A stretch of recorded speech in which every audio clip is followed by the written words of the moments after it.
Em nome do Senhor Jesus. Amém. Amém. Os irmãos estão em vosso lugar, amém. E ainda ao encontro daquilo que acabamos de cantar, queremos estar em sua presença. Vamos fazer aqui uma viagem. Quantos aqui que são pais? Pronto. Aqueles que ainda têm os seus filhos pequenos, aqueles que já estiveram. Mas quantos filhos estão aqui? Somos todos. Os filhos também podem recordar. Eu estava a pensar e a recordar-me uns anos atrás, quando eu levava os meus filhos, tanto um como o outro, em fases diferentes, a diferença é de 4 anos, íamos, portanto, colocá-los na creche, e era aquele momento, e eu tive a oportunidade de poder levá-los sempre e buscá-los sempre, ao contrário da minha esposa, devido ao seu trabalho e aos seus horários. E uma das coisas que nós notamos é quando chegamos com os nossos filhos, é aquele momento em que nós vamos deixá-los para nós irmos à nossa vida, às nossas responsabilidades, mas para o filho que é pequeno, para eles é um momento difícil, porque vai ficar com outras pessoas e então vê o pai ou a mãe a irem-se embora, então sentem-se o quê? A falta da presença do pai e da mãe. Mas quando eles vão crescendo, chegam à adolescência e os pais com aquele hábito de levá-los à escola, dar de transporte, quando nós vamos e estamos na escola, então chegam aqueles momentos que eles começam a não querer a presença dos pais. Então eles dizem, não, aqui é a porta da escola, não. Então quase que nos pedem para ficar quase 1 quilómetro da escola, para eles poderem estar à vontade, porque não querem a presença dos pais. E quando chega a jovem, já sentem-se que realmente já têm a sua própria autonomia, que a presença do pai é importante quando eles necessitam de alguma coisa. E isso faz-nos pensar quanto tempo é que nós passamos na presença de Deus. Será que nós estamos naquela fase quando somos pequenos e queremos estar, e por isso a palavra de Deus diz que para entrar no reino de Deus como uma criança de uma forma natural, então nós gostamos de estar, e aquela questão do pai e a mãe ir-se embora e deixar com outras pessoas, sentem-se assim inseguras, sentem-se o abandono, mas o prazer do filho é estar com os pais. E também quando são adolescentes, apesar de não quererem a presença dos pais, quando chegam a casa e os pais acabam por chegar, é importante a presença dos pais. Então nesta tarde, aquilo que eu quero trazer aos irmãos é a manifestação da presença de Deus. Não sei quantos recordem aquilo que o pastor Josué pregou no culto anual, no domingo passado, acerca da obediência que leva ao fogo. Então nós nesta tarde vamos falar de 4 pontos, 4 momentos em que nós vamos ver Deus a manifestar-se a sua presença, porque Deus tem prazer em estar connosco. Deus tem prazer quando nós pegamos na palavra e podemos passar tempo com a palavra, não só a ler a palavra, mas meditar na palavra. E muitas vezes quando nós precisamos de meditar, e esta palavra meditar também leva-nos a pensar, ficarmos em silêncio e deixar Deus falar connosco através da sua palavra, porque nós estamos nos momentos em que corremos de um lado para o outro e a vida passa, os dias passam, os meses passam, os anos vão passando e Deus pergunta: quanto tempo tu passas comigo? Quanto tempo tu passas na minha presença? Mas quando nós estamos numa aflição, em alguma dificuldade, logo lembramos de falar com Deus, logo lembramos de lhe pedir, mas nós temos de estar conscientes que a presença de Deus basta-nos. E temos esta consciência que o Espírito Santo habita em nós e nós precisamos da presença de Deus. Os irmãos podem abrir a carta aos Hebreus, capítulo 12, versículo 29. O que é que diz a palavra de Deus aqui? Carta aos Hebreus, capítulo 12, versículo 29 diz: porque o nosso Deus é um fogo consumidor. Noutras versões, com um fogo destruidor. Na Bíblia, o fogo é um dos símbolos mais fortes da presença de Deus. Quando nós lemos a palavra, o fogo do céu aparece em momentos especiais, e já apareceu certamente o fogo do céu na tua vida. É um momento especial na tua vida, mas Ele quer se manifestar a sua presença, Ele quer ter uma aprovação.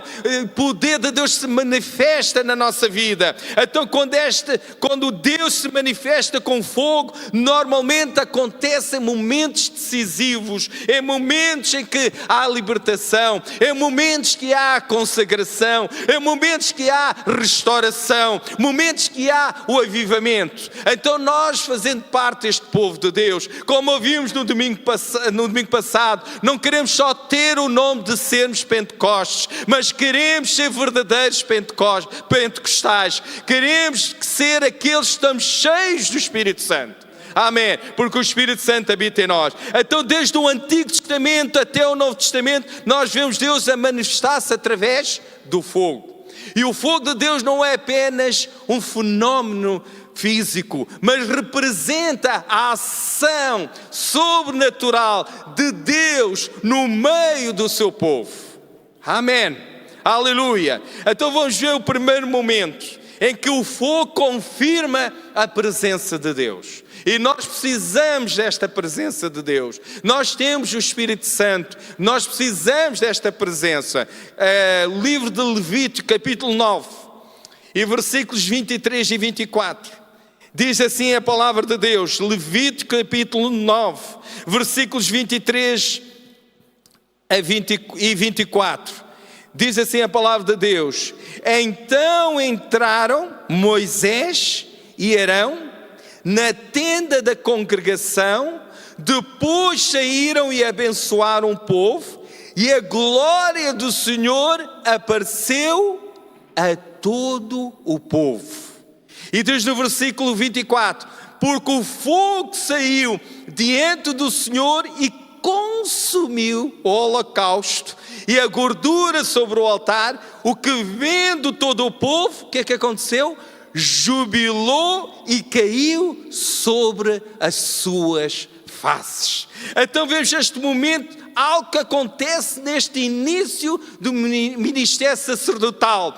Então vemos de Israel, depois de todos os sacrifícios, da obediência às instruções de Deus, algo extraordinário aconteceu. A glória de Deus apareceu, amém. Então vemos que o fogo de Deus desce sobre o altar, e nós precisamos ter esses altares. E o altar da oração, o altar, aleluia, do louvor, o altar da palavra de Deus, o altar do evangelismo. Nós precisamos ser este altar, onde o fogo de Deus possa descer sobre nós, amém, para nós continuarmos a fazer aquilo que Deus quer que nós façamos e caminharmos e avançarmos no propósito de Deus. Então o fogo mostrou que Deus aceitou o sacrifício e confirmou o culto. Este fogo foi confirmação visível da presença de Deus, aleluia, no meio do seu povo. A presença de Deus manifesta-se quando há obediência. Amém? A presença de Deus manifesta quando há obediência. E vemos então, antes do fogo cair, Moisés, diz a palavra de Deus, acabamos de ler, e Arão seguiram todas as instruções. E se formos ver no versículo 6 deste capítulo 9, diz: e disse Moisés, esta coisa que o Senhor ordenou, fareis. E a glória do Senhor vos aparecerá. Aleluia. Então Deus promete manifestar-se quando há aqui obediência, quando há aqui reverência. Então submissão à palavra de Deus. A presença de Deus não vem pelo nosso esforço humano. A presença de Deus vem quando nós obedecemos ao nosso Deus. Aleluia. Glória a Jesus. O fogo revelou o quê? A aprovação de Deus. Diz aqui no versículo 24, porque o fogo que se caiu diante do Senhor e consumiu o holocausto. Então o que é que isso nos fala? Deus aceitou o sacrifício, aleluia. Deus confirmou o sacerdócio, Deus manifestou a sua glória. Amém. E nós precisamos que a glória de Deus seja manifestada na nossa vida e através da nossa vida, na vida daqueles que estão à nossa volta e na vida da igreja, onde está o povo de Deus, onde se reúne o povo de Deus. Amém. A presença de Deus transforma também a atitude do povo. Quando começamos daqui de cima, na liderança, naqueles que ministram, aqueles que tocam, aqueles que cantam, vidas consagradas, vidas santificadas, vidas cheias do Espírito Santo, e nós e vós que estão aí embaixo, aleluia, e vemos o fogo do Espírito a vir sobre o povo de Deus. Esta é a presença de Deus, amém. Então, quando o povo viu o fogo, o que é que aconteceu? Eles se alegraram e celebraram, e por isso nós viemos ao culto. Não viemos a um clube, não viemos a uma casa qualquer, mas esta casa consagrada a Deus, porque aqui estão aqueles, são os filhos de Deus que vivem uma vida santificada, uma vida consagrada, porque nós temos o Espírito, e esse Espírito é o Espírito Santo, e porque Ele é santo, nós temos de viver uma vida que agrada a Deus. Então precisamos, aleluia, do fogo que revela a sua aprovação, mas também que transforma a atitude do povo. Então vemos, caiu sobre o rosto do quê? Sobre o seu rosto, a reverência, fala-nos da adoração, uma forma de nós adorarmos a Deus. Então quando a adoração é sincera, Deus manifesta a sua presença, porque o Pai procura os verdadeiros adoradores, que o adoram em espírito e em verdade. Eu não posso e não consigo adorar o meu Deus se viver uma minha vida de pecado, se de segunda a sexta eu viver uma vida de qualquer maneira, de não buscar a Deus, não ler a palavra, não meditar na palavra, não viver a palavra, e chegar ao domingo a domingo, não vai resultar, porque o Pai procura os verdadeiros adoradores. Não podemos ter uma vida aqui dentro e outra vida lá fora. Nós temos de ser aquelas pessoas que Deus quer que nós sejamos, pessoas cheias do Espírito Santo, amém. O mesmo fogo manifesta a presença de Deus, também revela a santidade de Deus. Amém. Amém. Precisamos da presença de Deus. Por vezes pode acontecer algo. E é aquilo que acontece quando nós podemos ver o capítulo 10. Houve quê? Fogo estranho. Vemos aqui 2 sacerdotes, aqueles que realmente foram, né? Vemos Nadab e Abiú, que eles tentaram, mas estavam a colocar fogo estranho. Será que nós não temos estado a colocar fogo estranho? E não temos permitido que o fogo do Espírito Santo venha? Mas já lemos que o fogo é o consumidor, aleluia, o fogo destrói. E nós precisamos do fogo do Espírito nas nossas vidas. Este foi um primeiro momento. Então não podemos usar outro fogo, não podemos usar fogo estranho diante de Deus, mas temos de viver uma vida que agrada a Deus. Então aqui nós podemos ver neste primeiro ponto, neste primeiro momento, a presença de Deus foi confirmada no altar. Então a nossa vida tem que estar de acordo com a sua palavra. Nós temos que ter o nosso altar reparado. Se está alguma coisa não está bem, se alguma coisa não está bem, temos de deixar Deus reparar o nosso altar. Temos que descer a casa do oleiro, como fala a palavra de Deus no capítulo 18. Vemos ali Jeremias que fala-nos de descer a casa do oleiro, amém. Nós precisamos ir à casa do oleiro, amém. Deixar Deus trabalhar na nossa vida. Segundo momento, ouvimos no domingo passado, foi exatamente o primeiro livro de Reis. Vamos lá, aleluia. Primeiro livro de Reis, capítulo 18. E podemos ver aqui então, primeiro livro de Reis, capítulo 18, e nos versículos 36 a 38, diz assim a palavra de Deus: versículos 36 em diante, diz assim: e sucedeu, pois, que oferecendo-se a oferta de manjares, o profeta Elias se chegou e disse, cá está, irmãos, foi o profeta Elias que se chegou: ó Senhor Deus de Abraão, de Isaque, de Israel, manifeste-se hoje que tu és Deus em Israel e que eu sou teu servo e que conforme a tua palavra fiz todas estas coisas. 37. E responde-me, Senhor, responde-me para que este povo conheça que tu, Senhor, és Deus e que tu fizeste tomar o seu coração para trás.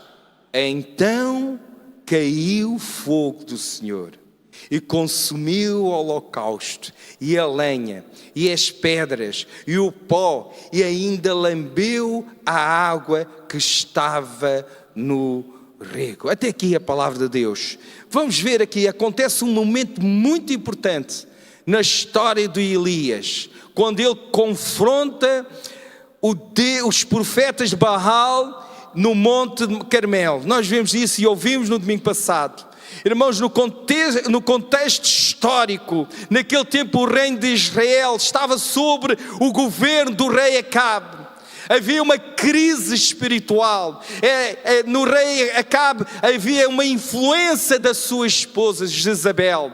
Eles levaram o povo a abandonar o Senhor, a adorar a Baal, um Deus pagão, considerado um Deus de chuva e de fertilidade. E por causa dessa idolatria, Deus enviou uma seca de 3 anos. E foram 3 anos através do profeta. E houve este desafio no Monte Carmelo. Elias desafiou o povo de Israel a fazer uma escolha, ou seguir a Baal ou seguir a Deus. Mas o povo estava dividido. O povo queria servir a Deus e queria servir a Deus Baal. Irmãos, nós não podemos servir o nosso Deus verdadeiro e servir o Deus deste século e deste mundo. Ou somos ou não somos, amém. Nós temos que viver uma vida que agrada a Deus. Nós temos que viver e nós temos que servir a este Deus verdadeiro que nós temos, porque maior é aquele que está connosco do que aquele que está no mundo, amém. Então temos que ter essa certeza. Elias desafiou o povo, foi o Elias que se chegou o povo e disse, até quando? Diz isso no versículo 21, antes, não lemos este, mas eu vou ler. Então Elias chegou a todo o povo e disse, até quando cocheareis entre 2 pensamentos? Se o Senhor é Deus, seguiu. Se Baal, seguiu. Porém o povo não respondeu nada. Havia uma crise espiritual. Eles estavam com o coração dividido. Eu espero que nesta tarde, que nós não possamos estar com o coração divididos, mas que o nosso coração está inteiramente para Ele, a quem nós servimos, a este Deus verdadeiro, amém? Por isso, irmãos, foi importante. Elias desafiou o povo de Israel. Elias propôs um desafio. Depois, mais para frente, nós vamos ler que Deus respondeu com fogo. Ou seja, o Deus que fosse verdadeiro iria responder com o fogo. Os profetas eram cerca de 450, os profetas de Baal, e clamaram todo o dia inteiro. O fogo caiu? Não caiu. Clamaram o tempo todo e não caiu. Mas quando houve aquele momento da oração de Elias, no versículo 30 deste capítulo 18, então Elias disse a todo o povo, chegai-vos a mim. E todo o povo se chegou a ele e reparou o altar do Senhor que estava quebrado. Então, quando há reparação, há restauração. Coloca-se o sacrifício, aleluia, depois pedir para colocar, enviar água sobre o altar. Elias começou a restaurar o altar do Senhor que estava quebrado.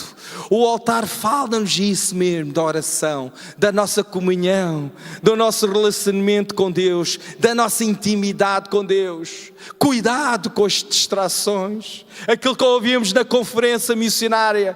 Como é que está a tua intimidade com Deus? Qual é a mala que tu queres levar? A mala da eternidade ou aquela mala em que tu te distrais facilmente com as coisas e nós seremos com as coisas deste mundo e vamos colocando Deus em segundo plano, mas Deus tem que estar em primeiro plano na nossa vida, porque nós precisamos deste Deus. Aleluia! Então quando o altar está destruído, o que é que vai acontecer? A nossa fé vai enfraquecer.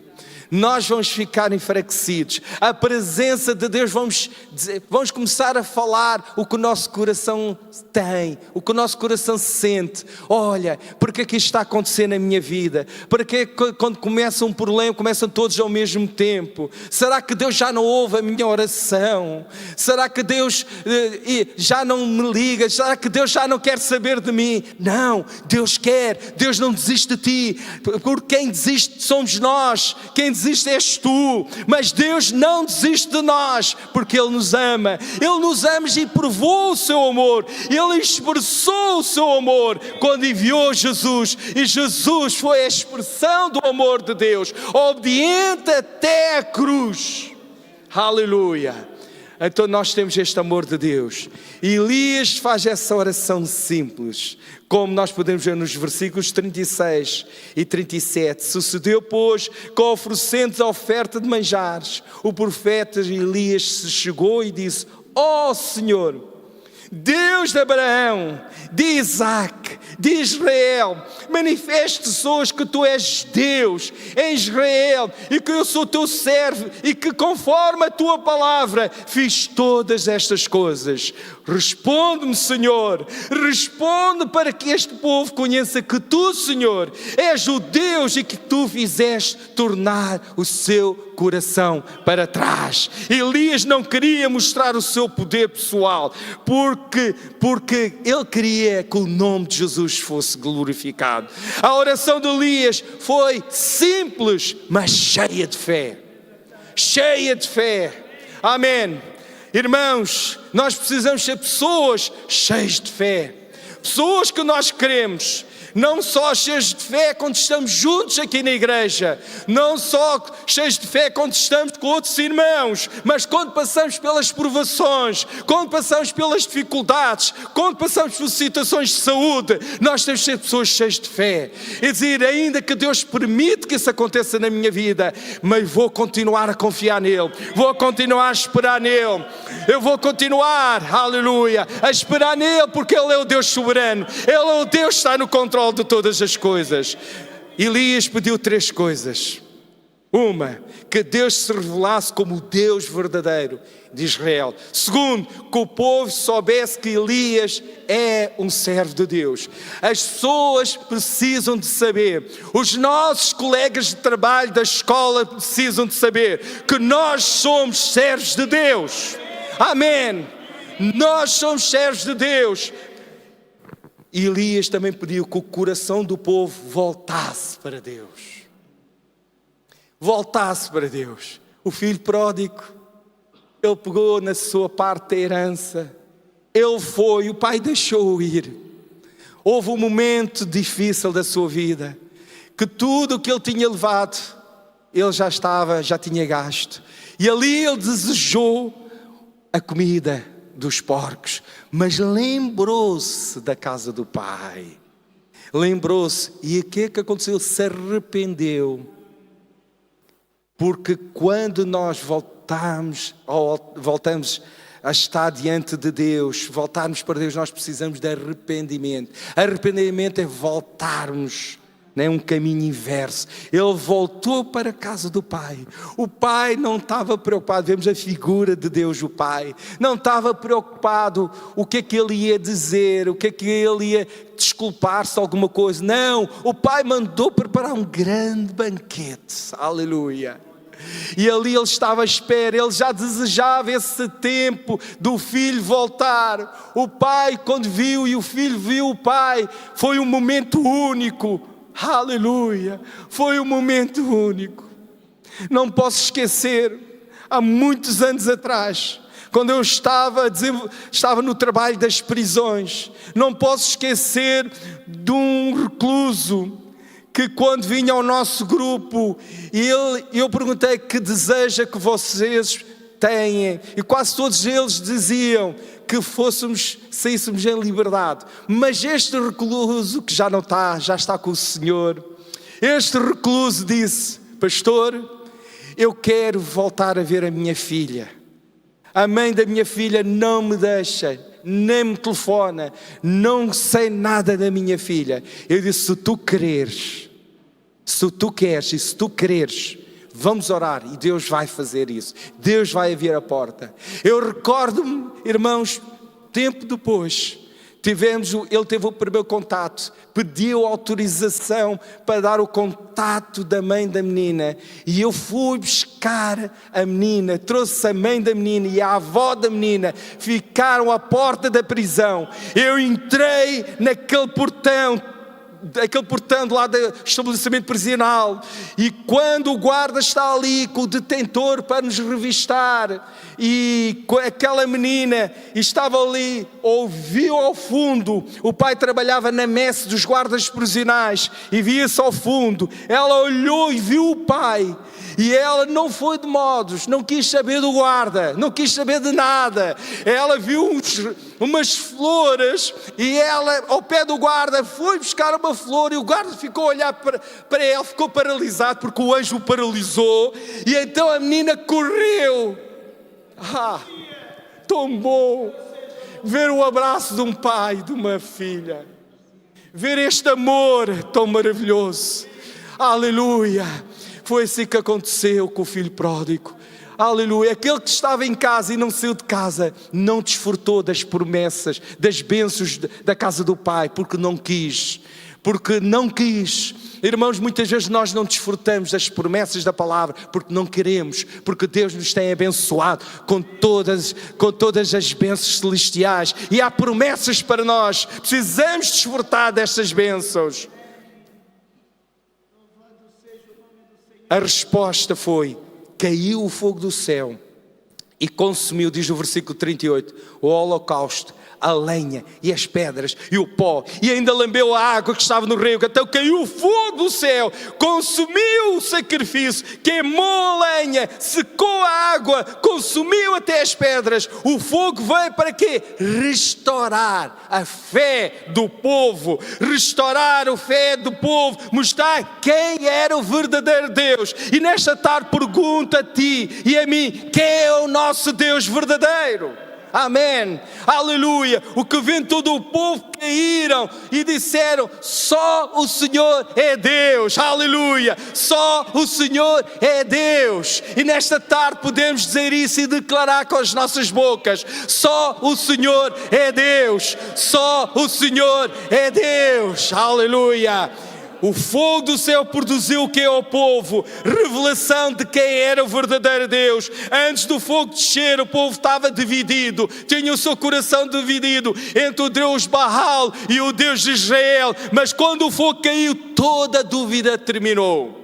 Aleluia. Temos então, temor de Deus, há reconhecimento da sua grandeza. Quando Deus se manifesta, o coração do homem é confrontado com a palavra de Deus, com aquilo que Deus tem para nós. Por isso há arrependimento, e por isso eles só disseram: só o Senhor é Deus, só o Senhor é Deus. Então o povo estava a abandonar toda a idolatria. O fogo trouxe mudança de atitude, retorno a Deus, amém. E o povo se inclinou, uma adoração verdadeira. Irmãos, adorarmos a Deus é mais do que nós estarmos na igreja e levantarmos os nossos braços e cantarmos com as nossas bocas. É mais do que, lá em África, a adoração é mais do que dançarem. E quando eu aprendi porque não sabia a dançar lá em Moçambique, o povo ainda estava com mais fogo, porque o servo de Deus estava a dançar. A minha esposa disse: o que está a acontecer contigo? Estás a dançar aí na palhota, aí em Moçambique, porque nós não nos importamos com seja o que for. Então eu tinha uma capelana, sempre cada vez que ia para um culto davam-me uma capelana nova. Eu disse: meu Deus, quando chegar a Portugal já vou ter muitas ovelhas a olhar para mim por causa das capelanas, mas isso pode ser pecado, depois querem as capelanas, eu não posso. Mas não importa a roupa que tens, importa é tu louvares a Deus. Não importa se estás com essas dificuldades. Ver aquele povo que não tem comida, que não tem água, nas machambas tentam fazer alguma coisa e não conseguem.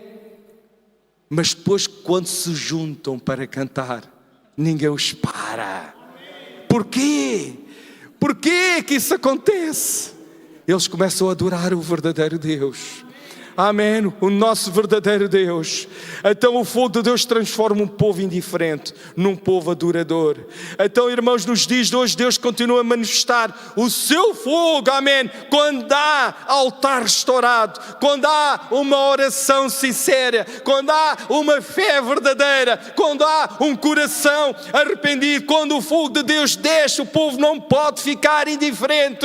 O povo reconhece que só o Senhor é Deus. Amém. Só o Senhor é Deus. Aleluia. Terceiro momento. Segundo livro de Crônicas, capítulo 7. Segundo livro de Crônicas, capítulo 7. E versículo 1. Apenas vamos ler este versículo. Diz assim a palavra de Deus: e acabando Salomão de orar, o que é que aconteceu? Desceu o fogo do céu e consumiu o quê? O holocausto e os sacrifícios, e a glória de Deus encheu a casa. Vocês creem que a glória de Deus pode ser aqui a esta casa? Mesmo com esta casa fria, agora está melhor com as portas. Vocês creem nisso? Às vezes estamos preocupados com os aquecedores, está frio, está calor. Quando a glória de Deus desce, aleluia, glória, aleluia. Então vemos, o fogo confirmou o quê? Que era a casa de Deus.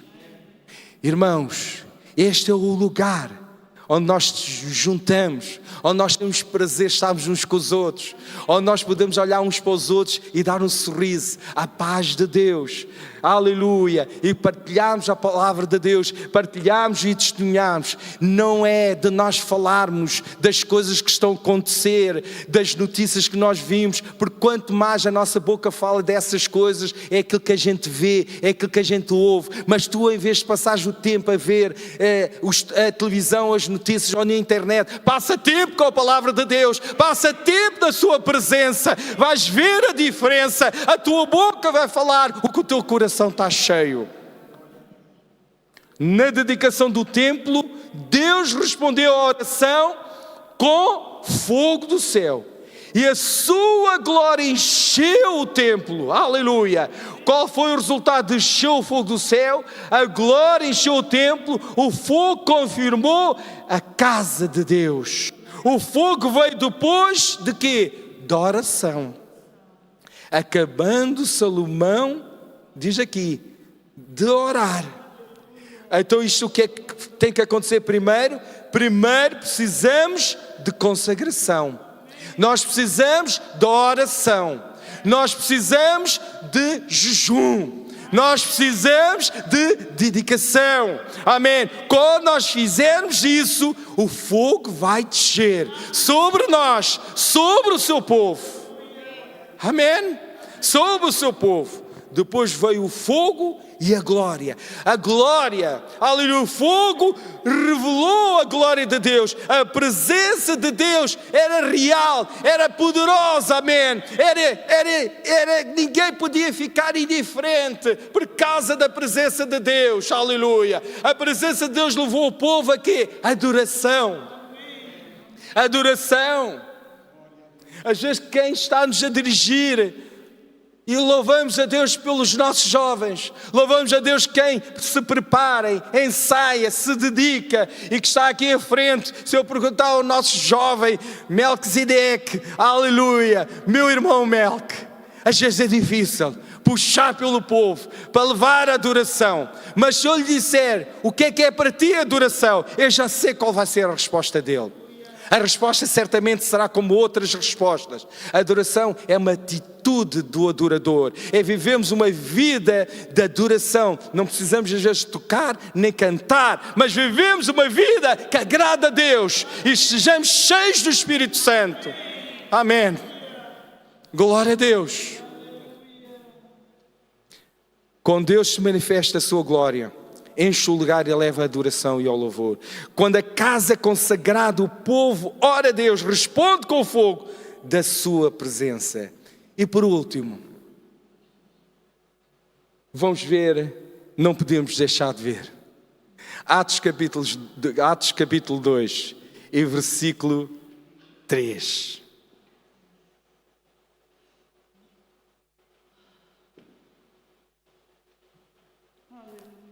Glória a Deus. Onde é que estão os pentecostais? E aqueles que nos estão a ver nas suas casas ou no transporte, onde tu estejas, aleluia, glória a Deus.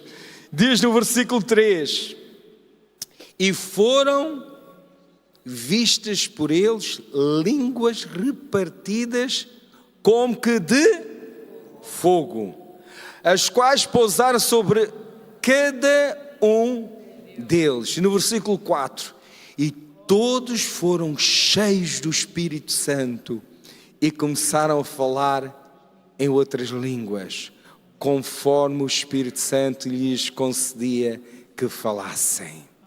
Veja só, no Novo Testamento o fogo aparece novamente no dia de Pentecostes. Marcou o início da igreja. O fogo revela a presença do Espírito Santo. Deus volta a manifestar a sua presença. E Jesus, depois de ter ressuscitado, e quando ele disse: eu vou para junto do meu Pai, mas não vos deixarei sós, enviarei o outro Consolador, que é o Espírito Santo. Que privilégio temos o Espírito Santo. Vocês já viram? Vamos no transporte, vamos no avião. Olha, eu gosto muito de andar de avião, até saltava, não é? Vocês já sabem. Mas se tu tens medo de andar de avião, há um remédio que é: estás o tempo todo a orar e a ler a palavra. A viagem passa, nem dás conta. A minha mulher disse: demoraste 11 horas, o que é que andaste a fazer? Oh, que pergunta! As mulheres já conhecem o marido. Elas são o nosso espelho. Elas conhecem-nos muito bem. Irmãos, quando nós passamos tempo na presença de Deus é tremendo. E vejam, Deus não está num templo, agora não na casa consagrada que é esta, mas Ele passa a habitar em cada um daqueles que são filhos de Deus. Que maravilha! Aleluia! O crente torna-se o templo do Espírito Santo. Às vezes telefono para algumas irmãs e nesta semana telefonei: olha, queria falar com o seu marido, que ele não me atende o telefone. Ela atende. Esse já é a secretária do seu marido. Não, é que ele foi ao ginásio. Eu disse: graças a Deus. Timóteo fala disso. Nós temos que exercitar o nosso físico, mas do pouco é útil. Nós temos aqui a nossa, melhor do que eu, ela pode falar da parte física, não é? Como professora de educação física, pouco é útil, deve-se fazer. Porque a saúde é um bem-estar físico, emocional e espiritual. Mas deves exercitar ainda mais a parte espiritual. Amém? Glória a Deus. Deus não está num templo físico. O crente torna-se o templo do Espírito Santo. O fogo simboliza, em primeiro lugar, purificação espiritual. Quando o Espírito Santo vem, purifica os nossos corações, transforma as nossas vidas, prepara a cada um de nós para a missão. Não foi isso que Deus fez contigo e comigo? Lembra-te, faz uma viagem na tua memória. Quando tu entregaste a tua vida a Jesus, o que é que Deus começou a fazer na tua vida? O que é que o Espírito Santo começou a fazer e a trabalhar na tua vida? O fogo queima o pecado e santifica o coração.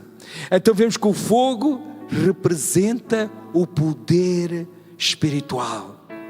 Depois do fogo do Espírito, eles começaram a pregar em todos os lugares, com coragem, com ousadia. Coisas grandes começaram a acontecer. Quantos é que amam a palavra de Deus, sobretudo Atos dos Apóstolos? E querem saber uma coisa? Nós somos a continuidade do livro de Atos dos Apóstolos. Amém. Aleluia. Glória a Jesus. Então, após o Pentecostes, vemos cerca de 3.000 pessoas se converteram. Começou o crescimento da igreja. Houve milagres e transformação. Aleluia. Crês que Deus pode fazer isso nestes tempos? Nos tempos em que estamos a viver, em que os sinais estão-se a confirmar, aquilo que está a acontecer em todo o mundo, nós não podemos que o nosso amor se esfrie. Nós não podemos perder o primeiro amor, mas nós temos que buscar. Fica de pé no teu lugar. A esta hora, o fogo simboliza o poder do Espírito Santo na nossa vida. E ao terminar nesta tarde, aquilo que Deus tem falado em minha vida, a tua vida, no altar, Deus aceita o teu sacrifício, o meu sacrifício, e confirma a sua presença. No Monte Carmelo, Deus mostra que Ele é o teu verdadeiro Deus a quem tu serves. No templo, na casa do Senhor, Deus confirma que é a casa consagrada. Mas no Pentecostes, quando nós acabamos de ler, Deus enche a igreja com o seu Espírito, porque o nosso Deus é um fogo consumidor. Quando o fogo do céu desce, não resta dúvida, todos reconhecem que só o Senhor é Deus. Só o Senhor é Deus. A igreja não precisa apenas de programas, a igreja precisa novamente que este fogo do céu possa descer sobre a vida daqueles que são filhos de Deus, sobre a vida do povo de Deus. Quando o altar está preparado, o sacrifício é verdadeiro, o povo busca Deus, aleluia, o fogo do céu vai voltar a descer. Amém. Louvemos a Deus onde quer que estejas no teu lugar. A minha, aleluia, começa a louvar com as tuas próprias palavras. Começa a falar com Deus. Aleluia, tu tens o Espírito Santo. Aleluia, o Espírito Santo habita em ti. Estamos no lugar, neste templo, nesta casa consagrada. Deixa o Espírito Santo se mover nesta tarde. Deixa Deus dirigir. Deixa Deus falar. Só porventura, se há fogo estranho, pede agora perdão a Deus. Deixa o Senhor reparar o teu altar. Deixa o Senhor falar contigo. Deixa o Espírito Santo se mover na tua vida a esta hora, no nome de Jesus, no nome de Jesus, no nome de Jesus. Aleluia, aleluia, aleluia, glória ao teu nome, Jesus. Preciso